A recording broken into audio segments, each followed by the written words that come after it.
Hi, and welcome. You're listening to the X22 Report. My name is Dave, and this is episode 596. And today's date is February 19th, 2015. And the title of this episode is Obama says that the economy is poised for a great year as the economy collapses.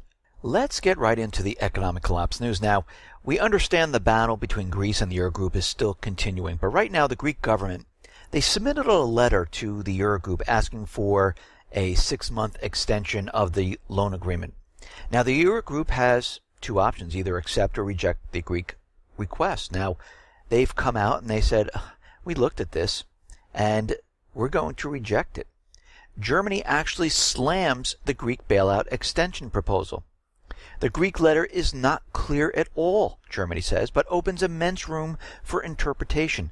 To mention the three most important points, it includes no clear commitment to successfully conclude the current program, and it falls short of a clear freeze of Greek measures. This is why the letter is not in line with the last Eurogroup position. It rather represents a Trojan horse, intending to bridge financing and never really go along with what we want, and that is to pay the full amount of the debt. And we can see they cannot come together on this.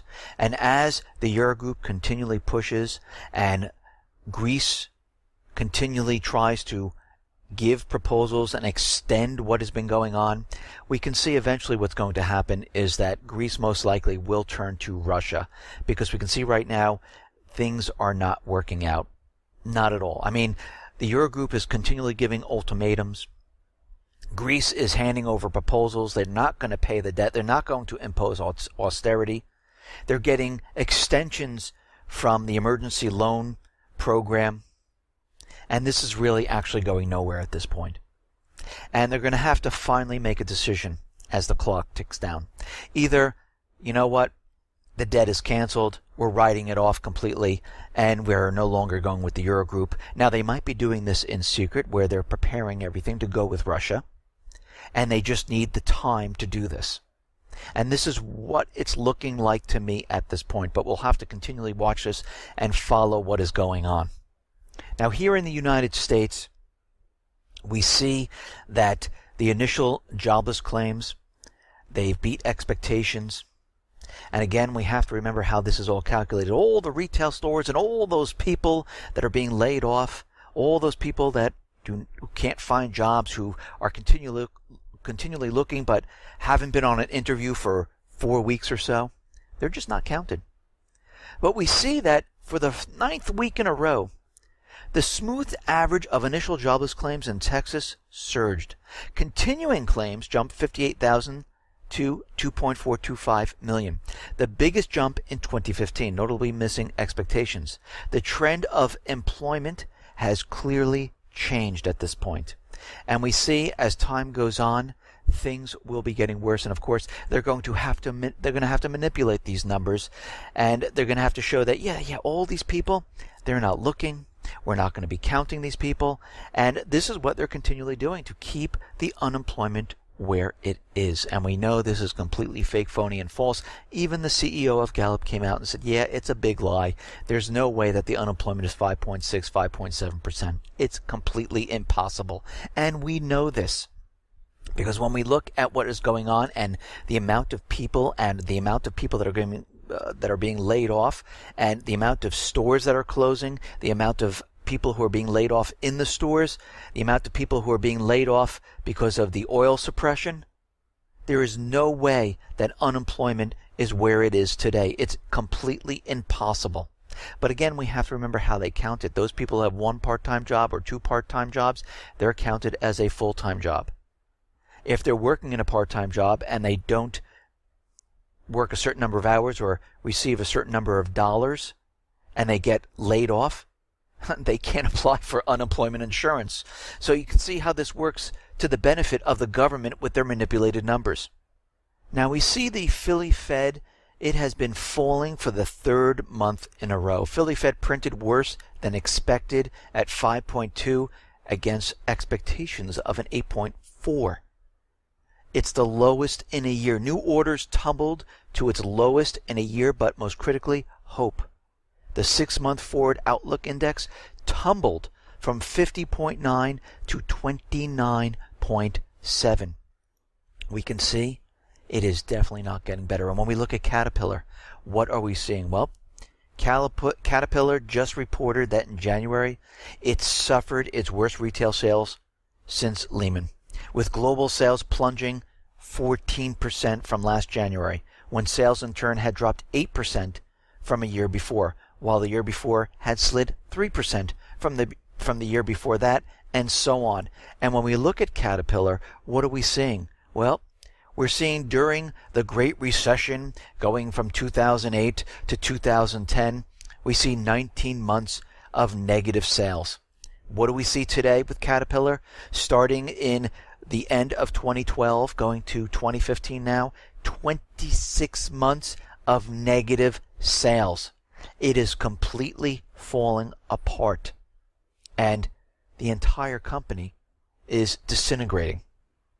The economy, not just in the United States, but around the world, it is not getting better. Yesterday we talked about the housing market, how mortgage applications are down like 13%. And if we look at this, mortgage purchase applications are down 66% since October 2004. The housing market is imploding on itself. It is not doing well. And we continually report on the Baltic Dry Index. For 56 days of the last 58, the Baltic Dry Index dropped. Bulker new building orders slumped in January. JP Morgan said at the time, you just have too many yards and too few orders. That's exactly it. People are not out there purchasing. If they're not out there purchasing, manufacturers don't have to produce. If they're not producing, they don't have to order the raw material. And this is what we're seeing right now. Now, the Baltic Dry Index popped up 2 points to about 511.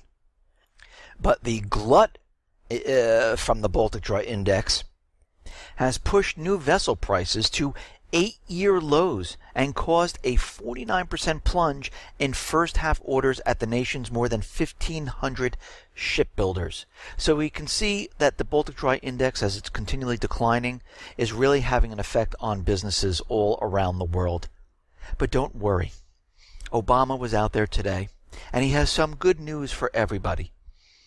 He said that in his annual report to Congress, that his economic policies are fueling a recovery from the 2008 financial collapse.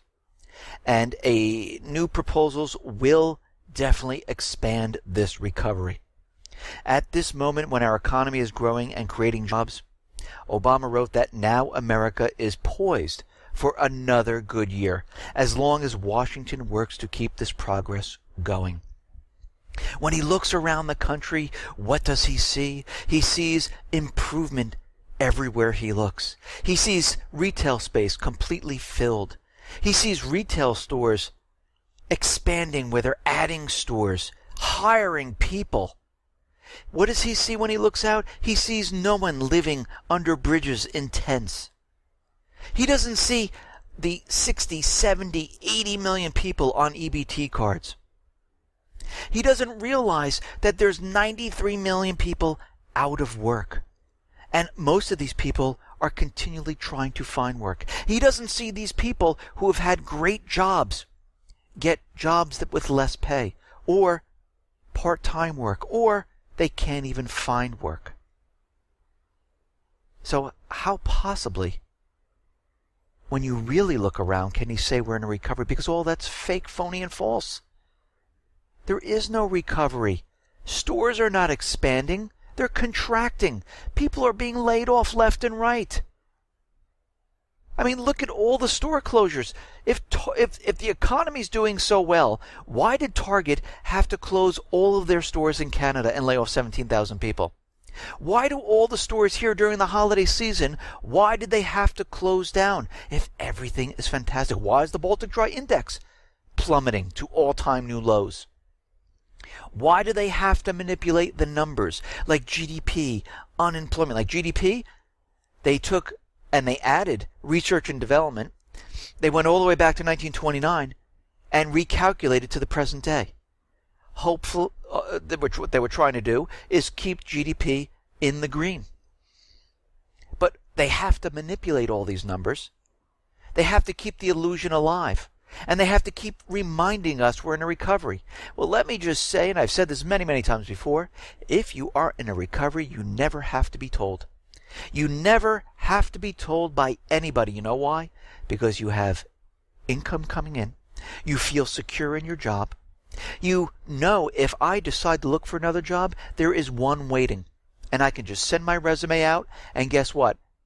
I can get 4, 5, 6 responses back. Graduates who are coming out of college have no problem getting work. Except today there's 80% that can't find work. They're taking part-time jobs. You don't have to implement all these ridiculous programs. No money down for houses. Any subprime person can come in and get a loan.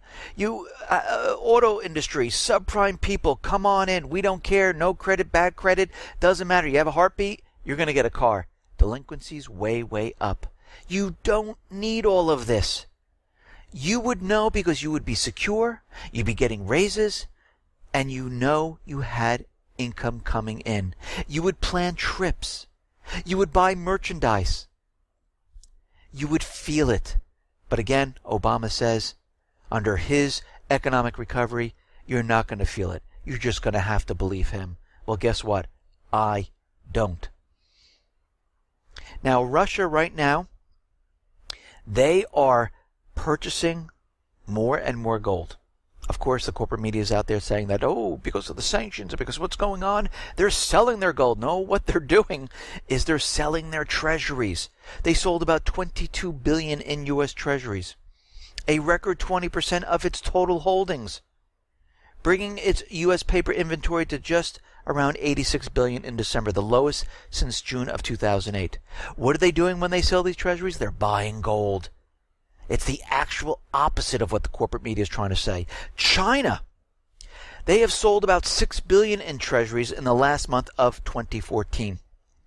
They're unloading right now, slowly but surely. They're trying to get out of the dollar. They don't want to have anything to do with it. They're de-dollarizing at this point.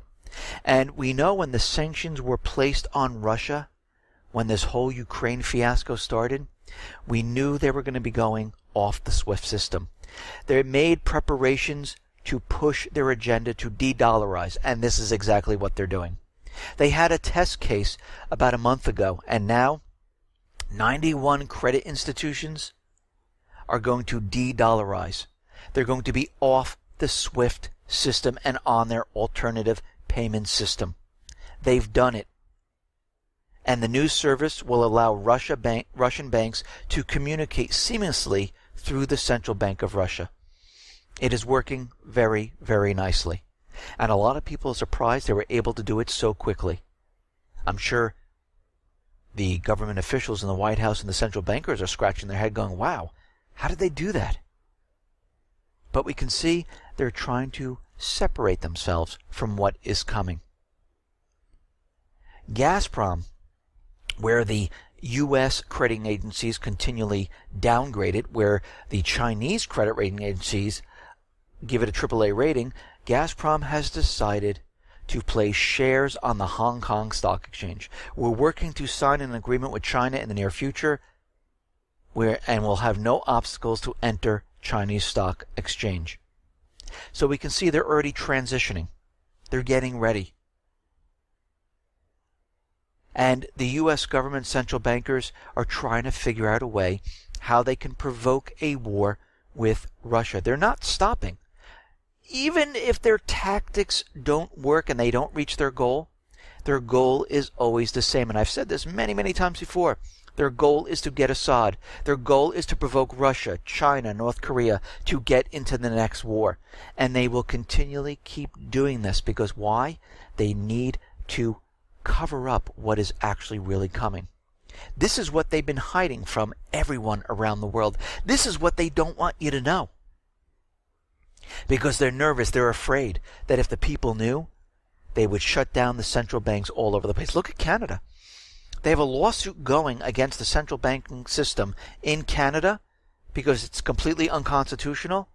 And they're blocking all internet, corporate media, not broadcasting it whatsoever. It's very hard to find information while in Canada.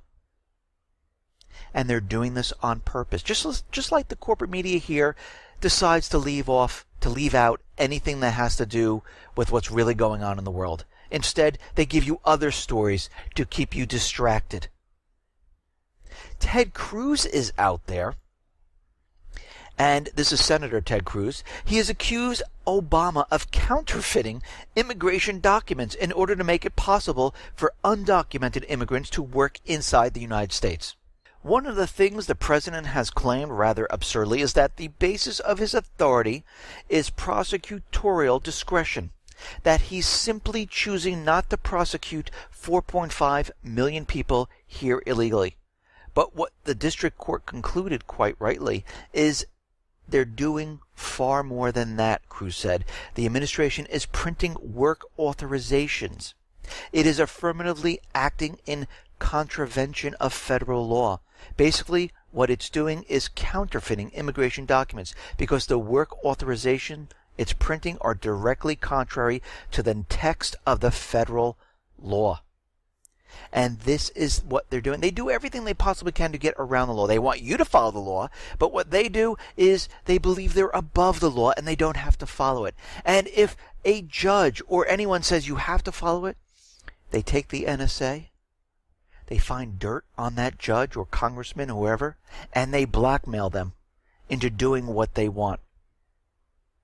We see with Obamacare that all of this was completely fake, phony, and false when Obamacare was being presented. You don't have to read this. It's a kind of a secret because we don't want you to see that there's taxes, that the premiums will go way, way up, and it's really not a benefit to the American people. And we're going to exempt all the government officials because we know this is not a benefit to the people, because what we've done is we've worked with the insurance companies who actually wrote the law, and we said, listen, we'll put a penalty on all the American people and we'll force them into it. You'll make big profits, we'll make revenue, you can give us a cut off of this and everything will be fine. This is what happened here. And the Obama administration is continually out there telling everyone, oh, yes, we have 11 million people who are joining up. Well, if we go back in time, like last year, they told us it was 8 million people. Actually, it turned out to be almost 2 million people less. Now the White House, again, is telling us that it's about 11 million people who have signed up for Obamacare. Even if that number were accurate, and it's not, it would still fall short of the 13 million target that they were hoping for. And if you really look at the entire country, how many people are in the country? 11 million is not that great. Obama's latest number represents the number of people it claims have filled out the paperwork, not the number of people who have actually paid for their first month premium and activated their coverage. The figure also includes individuals who are ineligible but filled out the forms anyhow. As Forbes notes, if the prior 84% retention rate holds this time, and assuming HHS is not fudging its numbers again, Obamacare will end up with only 9 million enrollees for 2015. Millions of those individuals are simply the 5 million people where their insurance plans were canceled and they were forced to go onto Obamacare because they had no choice.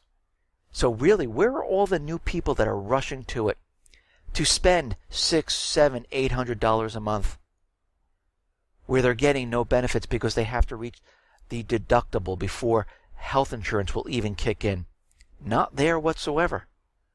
And we can see that this is not for the people whatsoever. And we also have that lawsuit coming up where a lot of the exchanges are not state exchanges, they're federal exchanges, and the government has no right to give subsidies. And we have to remember that judge who said, no, Obamacare is completely unconstitutional, you cannot have a tax on it, you cannot have a tax on it. All of a sudden, one day, that judge says, okay, it is constitutional, you can have a tax. And he left for 2 weeks on vacation. He was blackmailed to get this passed. The government works dirty at this point. And we know they want to continually spy on everyone. Google is giving a warning of U.S. government hacking any facility in the world.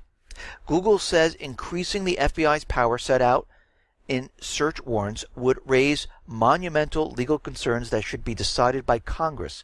Google is boldly opposing an attempt by the U.S. Justice Department to expand federal powers to search and seize digital data, warning that the change would open the door to U.S. government hacking of any facility in the world. FBI agents would be able to carry out covert raids on servers no matter where they were situated, giving the U.S. government unfettered global access to vast amounts of private information. This is what they want. They're looking for private information. This is why they're pushing forth the cyber legislation. They want to know where the money is. They want to know what you're doing. They want to know who you are talking to. Your purchases. Are you purchasing weapons? Are you purchasing other supplies? Where are you hiding your money? Because we need it. This is what they're doing. They're going after everyone. We know the government is having trouble because they just introduced a bill that's going to tax. And again, when a government is on the last stage of existence, they start taxing quite a bit. And they roam around the world looking for revenue because they're at the end here. And they're making this bill where they're going to propose to tax sugary food and sugary drinks to help the people where they might have an obesity problem. No, what they're doing is they just want to place a tax on something. Just like they want to place an internet tax. Just like they want a tax on Obamacare. They're like the FATCA tax. It's all taxes. That's all it is. And Google is now warning that this would be a major, major problem because they'd be able to look at anyone's private information no matter where you are in the world. Now, we know the United States was involved in violent extremism, and we can see from an advocacy group of human rights, they're saying that the U.S. strategy against violent extremism should be implemented with an adherence to human rights. International retired military and law enforcement leaders said in the letter to U.S. President Obama, governments and security services that violate human rights and use abusive and heavy-handed security and counterterrorism measures, including torture, disappearing, killings, mass arrest, and violent responses to peaceful protests, are undermining their own stability and inflaming extremism by alienating and radicalizing their own citizens. And they are saying this because we see a rise across the country of police coming down hard on people who are out there just peacefully protesting. We have New York, where they say they're putting together this force where it's going to go after terrorism and protesters because they're one in the same. Really, when did Americans exercising their First Amendment become terrorists? Think about that for a second. And think about what they're trying to do here. And we can see that retired military and retired law enforcement is saying, no. If you do this, it's going to make the situation worse. But guess what? The government is not going to listen. You're going to see this actually accelerate. There's going to be more violence. They're going to come down harder on their people. Why? Because they realize what is coming. The collapse of the entire system. And they know people are going to riot. They know people are going to flip out. They know people are not prepared for this because they've been keeping them in the dark for such a long time. And this is why you see the nationalization of the police force. This is why DHS was implemented. And this is why all the police forces around the country have been getting special type of military equipment for spying, for controlling the public. This is not just happening here in the U.S. It's happening throughout Europe, in Australia, in Canada, in Belgium, everywhere, because they know what is coming. Now, out in Ukraine, we understand the ceasefire is basically not holding at this point. There's still a lot of shelling going on. The Kiev forces are shelling Donetsk and Lugansk. That has not stopped. They're actually shelling in the Debaltsevo area. And the OSCE is out there. The Organization for Security and Cooperation in Europe's monitoring mission can only confirm that equipment is being moved along the front lines. They can't really say that the heavy artillery is actually being pulled back at this time. They see it being moved, but they don't see it actually being pulled back. Now, a couple days ago, I reported that Turkey and other nations were going to inspect the borders of Russia with Ukraine, especially in the Rostov region. And Turkish military experts have found that there are no signs of military activity in Russia's Rostov region. A group of Turkish military experts has completed the inspection of an area in that region. Commenting on the results, the head of the Turkish Verification Center, Colonel Murat Dika, said that there is no military activity in this area whatsoever. And they combed about 16,000 square meters of the zone area, and they have found absolutely nothing. Now, there's a third foreign check currently carried out by the Netherlands. It's scheduled to be completed on Friday, and they're going to report if they see Russian activity or no Russia activity. So far, all the reports that have been coming in, they have seen absolutely nothing. And we know this is absolutely true because NATO, Kiev, they could never give proof. No satellite images, and when they did give us the satellite images, it was the black and white blurry type of image. It wasn't the clear color 3D images in HD because they really didn't have it. They couldn't give footage of photos or film or anything like that because they knew they didn't have it. Even Ukraine Armed Forces, a general said, yeah, Russia is not in here. We were just pretending they were, just giving you propaganda, and we're called out on it. So yeah, we know they're not here. And we can see that Poroshenko is taking its orders from the central bankers, and they want war. They want the southeastern region. They want Crimea. They don't want this to end. And again, this is a tactic they use. They tried to build up the military. They thought it was a good time to go ahead and make a major offensive, and it completely failed. They were surrounded in Dalbotsivo. Still, there's about 3,000 or so soldiers there. A lot of them surrendered already. And we can see right now that the central bankers are not giving up. Yatsenyuk is resisting the only solution which can end the Ukraine conflict: full autonomy for the Donbass region. They're not going to allow this to happen. The central bankers need that area. Otherwise, the rest of the Ukraine completely falls apart because they have no production. And this is why they're pushing so hard. They want the entire country. Now, Kiev wants to bar Russia from peacekeeping in Donbass. Russia should not be allowed to join the peacekeeping mission in eastern Ukraine. This is coming from the Ukrainian Foreign Minister. Ukraine National Security Council Secretary announced the intent to request the United Nations and the European Union to deploy peacekeepers along the line of contact between Kiev troops and the independent supporters, as well as along the Russian borders. Ukraine would insist on dominating European element of the mission. So Ukraine wants to be completely fully involved and be in that region, and they don't want Russia to be there. But I hate to say this, Russia kind of brokered the peace deal. And Ukraine is trying to use this to their advantage, where they can sneak their troops into this area along with the peacekeeping mission to basically garrison the southeastern section. And this is exactly what they're trying to do. They're trying to pull a fast one on this entire situation right now. But Russia is really not going along with this, because when they look at what has been going on, they're saying this is really not part of the Minsk deal. And they say, okay, if you want peacekeeping, then Russia needs to be a part of it. But again, they don't want to agree on this whatsoever. And the Minsk agreement has nothing in there about peacekeeping mission. That's why they have the OSCE. They're the ones who are supposed to be keeping control of the situation, monitoring the situation, and making sure everyone removes their heavy artillery. But we can see what Poroshenko is trying to do. He's trying to weasel his way into the area to bring troops along with the peacekeepers. And of course you'd say, oh, we need the troops there to protect the peacekeepers, and this is why we want them there.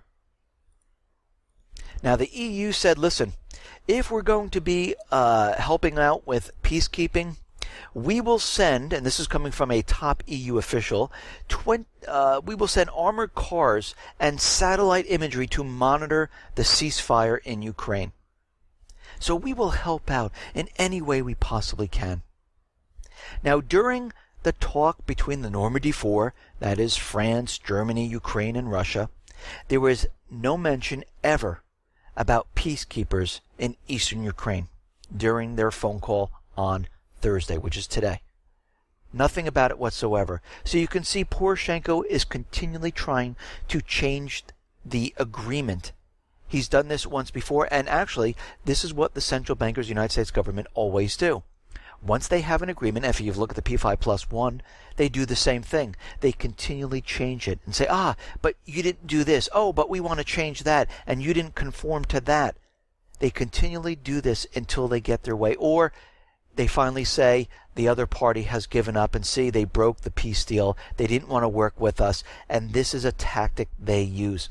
And you have to remember, their goal is still the same. It might look like they're talking about peace. It might look like they want peace, but in the background, they're preparing for war. This is done many, many times over. I mean, look at all the places in the Middle East. Look at Syria when they came out and said, no, all we want is Assad to remove his chemical weapons. Did anyone really believe that? No, their whole goal was to remove Assad. And of course, they had to come up with new plans, and it takes a while. But again, here we are today going into Syria.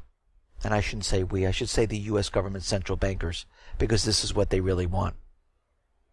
Now, as a lot of the troops in Ukraine, as they were leaving Debaltsevo, they left a lot of ammunition after the retreat. Donetsk, the leader, said the amount of equipment units Ukraine has lost here is beyond description. We have taken loads of ammunition, weapons, and we're basically keeping them. And this is where they're getting a lot of their weapons. Every time they capture a force that has all the weapons or covertly brought in by the U.S., NATO, and other nations, and they capture these people, they take the weapons. It's very easy.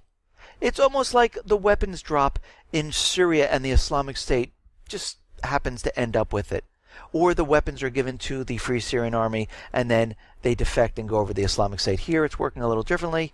The weapons are given to the forces are surrounded, the forces give up, and the weapons are taken by the southeastern people. That's how the weapons are getting over there. Now, Russia has begun gas deliveries to the eastern Ukraine area. They repaired a lot of the pipes there, and they say that gas is now flowing back to Donetsk and Lugansk, and this will help the people there keep their houses warm because they are in the middle of winter. Now, it looks like the Indian Navy plans to establish 3 naval aircraft squadrons that will fly the MiG-29.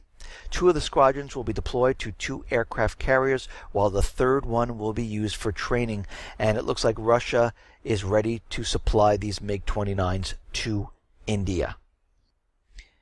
Now, back a couple months ago, Turkey was looking at China to use them as their missile defense. They wanted those missiles supplied by China. And NATO said, listen, they would not integrate into the NATO missile system, so this cannot be done. So Turkey said, okay, fine, we won't make a deal with them. But it looks like now China will develop Turkey's planned missile defense system, which will not be integrated with NATO, will be separate and apart. Turkey's choice to cooperate with Chinese firm was followed by NATO pressure, with the United States claiming that the Turkish-Chinese project would not be compatible with NATO's existing defense air structure.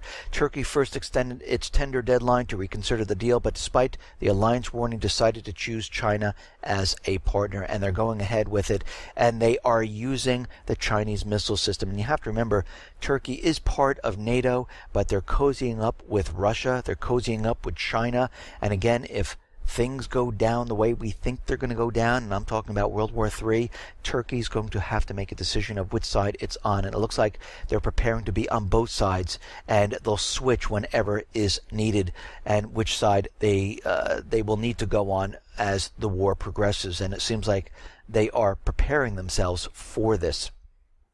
Now, we see the U.S., they are moving military assets all over Eastern Europe because, again, they are trying to provoke Russia with sanctions, with propaganda, anything they possibly can to push Russia to do something. And all during this time, they've been upping military assets all across Eastern Europe. Right now, there's about 3,000 U.S. soldiers. They're going to be headed towards Europe. These are Fort Stewart soldiers. They will deploy to Europe in March, where they'll spread across at least 7 countries to train with NATO allies under the Operation Atlantic Resolve umbrella. And every time they have a training exercise, it just seems somehow that the military assets, the soldiers, seem to stay in that area and they do not come back. The soldiers, primarily from the 3rd Infantry Division, 1st Armored Brigade combat team, are expected to spend about 3 months in Europe. And we can see right now that they have been maneuvering and bringing military assets all across Eastern Europe. They've been doing the pivot to Asia, where they're encircling China. Because we have to remember the players are always the same. It's Russia, China, and we see out in the Middle East all the different countries, Syria, Iran. We see it in Africa, where the U.S. is continually bringing in more and more military assets. The Middle East basically is falling apart. They can't keep the control of what is going on right there. Libya right now, the government that's not actually in Libya, it's on the outskirts of the country. Who knows? They could be on a barge someplace floating around. They called on the United Nations on Wednesday to lift an arms embargo on the country and help it to build its arms so it can tackle the Islamic State and other groups that are in there. Well, what they really mean is to help stop the people from taking over the country. Now, there is a new government in Libya. They are in Tripoli. They set up a parliament, and the people are actually running the country. And of course, the U.S. government, central bankers, do not like this. They want the puppet government in charge. But what we can see is this is not happening, and they're trying everything they possibly can to get an offensive in Libya. They're building it up that the Islamic State is in Libya, where Egypt, Italy, France, they're all getting ready to make a major offensive in this area. And the United States will be leading the charge in the Middle East offensive. And this is going to be a huge offensive. It's not only going to be in Iraq and Syria, it's going to cover the entire Middle East, because wherever the Islamic State is, that's where the United States government central bankers need to be. And we can see a lot of the countries are looking around and saying, you know something? I don't know if this is a good thing. We see already Germany and France kind of switching sides and going along with Russia. We see Turkey cozying up to Russia. And we see the EU right now is considering mending ties with Assad, pulling away from the United States and their goal. Top European Union foreign affairs officials, including the chairman of the Foreign Affairs Committee, Elmar Brok, say that the EU is now debating a shift in their policy toward the Assad government in Syria. EU is more interested in fighting the Islamic State and is moving in the direction of engaging with Assad in doing that. Well, the United States government central bankers are not going to like this because, as we know, guess what? The Islamic State is a CIA, Mossad, MI6, and other Middle East countries' proxy army. And this was placed in Iraq, in Lebanon, in Syria, to create chaos and to divert everyone's attention off of what's really going on there. And that is the people are rising up in these countries. And in Syria, their main goal is to capture as much territory, destroy the infrastructure, and then go after Assad. Sudan's president has claimed the CIA, America's intelligence agency, and Israel's Mossad are behind the Islamic militant group Boko Haram and the Islamic State. Al-Bashir told the broadcaster, I said CIA and Mossad stand behind these organizations. There is no Muslim who would carry out such acts as what they are doing. And I completely agree with him 100% that yes, these are paid mercenaries, and this is why we see everything that's been going on Actually, if you look back in time and you watch the Free Syrian Army, they acted the same way, where they're ripping hearts out of the Syrian soldiers, holding it up and eating it and doing all these different things. These are the same people. There is no difference whatsoever. And we know that this war on the Islamic State is completely fake. Think about it. Since August 2014, the U.S. Air Force, with support of the coalition of 19 countries, has relentlessly waged an intensified air campaign against Syria, Iraq, targeting the Islamic State. There were over 16,000 airstrikes were carried out from August 2014 to January 2015. 60% of the airstrikes were conducted by the U.S. Air Force using advanced jet fighters and bombing capabilities. And the Islamic State tripled the amount of territory in Syria. Does this make any sense to anybody? It doesn't, because we know what they're doing. From the very outset, this air campaign has not been directed against the Islamic State. We know that. It was targeted against the infrastructure of Syria. If they had wanted to eliminate the Islamic State, it could have been very easy. You know all those Toyota pickups they had, and they had the convoys of the Islamic? Just carpet bomb them. Just hit them all. Boom, boom, boom, boom, boom. As they're moving, you know where they're moving through Iraq into Syria. Just fly right over, carpet bomb. Destroy them all. But they're not going to do that, because we know why. Because it's their proxy army. They give them supplies. They tell them where to go. Now they have the ability to call in airstrikes. This is a complete fake war, and they're trying to convince us that it's a real one. John McCain is continually out there, and he is not letting up. The United States will have to put boots on the ground if it expects to stop the horrific killing at the hands of the Islamic State. And we also need to go after Assad, he says, because we need to go after both, because they're both terrorists. We can see that the United States government, the central bankers, are using propaganda to convince everyone that Assad is a terrorist, that he's a dictator, and he needs to be removed. They tried many different things. They tried the chemical weapons. It didn't work. They had Caesar, who produced these photos of these people in a hospital, and he said they were tortured by Assad, but of course there's no proof. They only show people in the hospital, which is no proof whatsoever. I can show a lot of people in the hospital and make up stories about them. Doesn't mean they're true. They tried the chlorine gas. And now they're trying one other propaganda trick.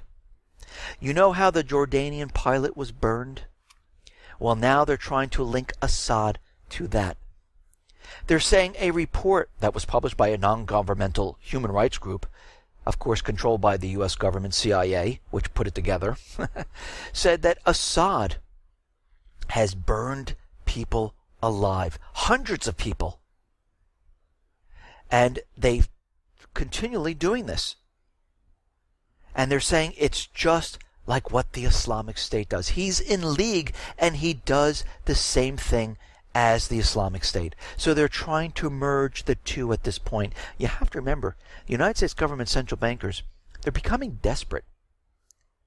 They're losing in Ukraine. It's not going the way they want. They've tried all different tactics to get the goal reached. They've been trying for years to get Assad and then get into Iran. None of it is panning out.